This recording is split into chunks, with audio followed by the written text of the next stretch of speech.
Hey, what's going on? My name is TJ Jones, and welcome to another edition of the TJAY Knows Wrestling Podcast, where we talk about some of the hottest topics in all of professional wrestling. And if you're into professional wrestling, I ask that you hit the like button, hit the subscribe button. If you're into 5 to 10 minute videos about wrestling, definitely hit the subscribe button. But we're going to be talking about, for a few minutes, Solo Sikoa. Solo Sikoa has really made a name for himself in WWE. I mean, you got to be impressed at how he has rose through the ranks and honestly has legitimized himself in the wrestling world. I mean, it's pretty incredible, man, especially when you think about his lineage. I mean, his brothers are the Usos, who were well established way before he got there. His cousin Roman Reigns, the top. He's at the top of the wrestling world. I mean, The Rock. I mean, so many different others that are associated with Solo.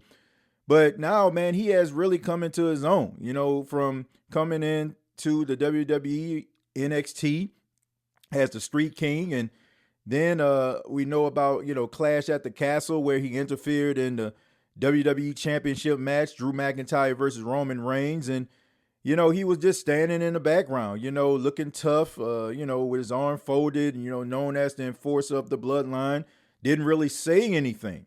But, over the last few months, we start to see Solo's personality, and he's a very talented guy, man. I mean, he can make you feel like, yeah, he's legit. And I think that's something that any wrestler that is trying to get to the top, they got to have. They have to be believable. If you're not believable, then nobody is going to rock with you.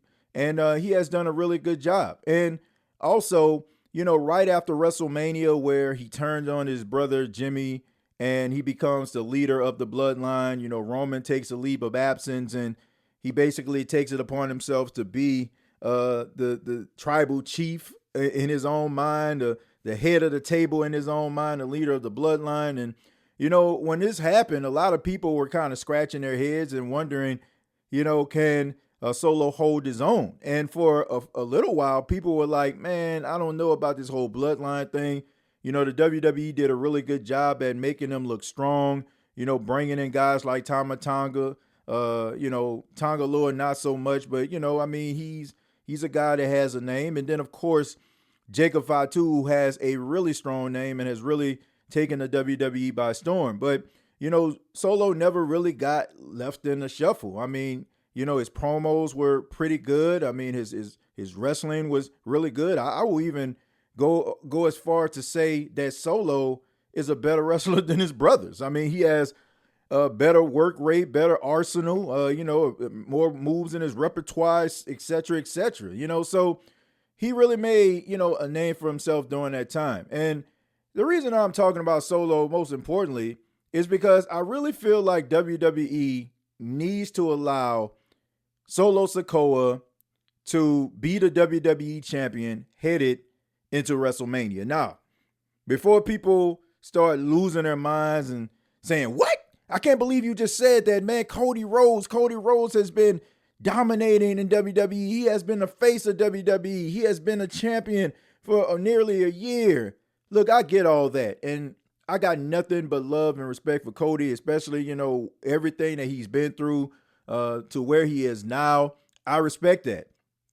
But I feel like the way that the storyline is set up, it seems like John Cena is going to win his 17th World Championship. And I just think that it makes more sense if Solo Sikoa beats Cody Rhodes at the Elimination Chamber pay-per-view on the road to WrestleMania. Now, I know some people will say that doesn't make sense, but hear me out.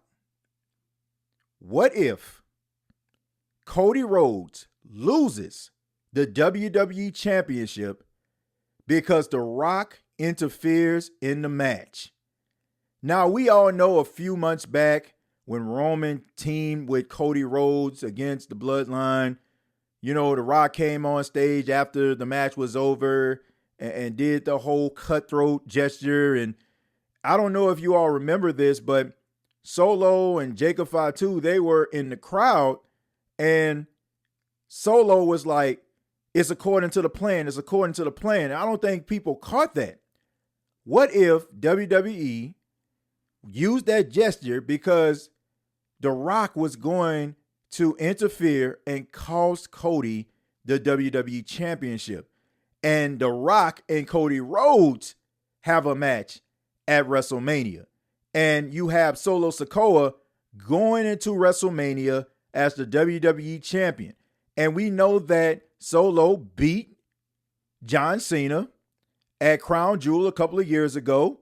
And we know that John Cena, when he interfered in the Bloodline rules match at WrestleMania, who did John Cena take out? He took out Solo Sikoa. So to me, it would make perfect sense. And then you can actually push the match John Cena versus Cody Rhodes to headline SummerSlam. I just feel like everybody would win, man. I think it would be a cool idea. I think that you can keep some rivalries going, and maybe that's what WWE is doing, but we'll see. But I would love to hear from you. What do you think about that scenario? And what do you think about Solo Sikoa? What do you think about his work? What do you think about how WWE has used him throughout the last few months, close to a year? Comment down below, like, and share this video. Thank you so much for checking out the TJ Knows Wrestling Podcast. And until next time, I'll see you down the road.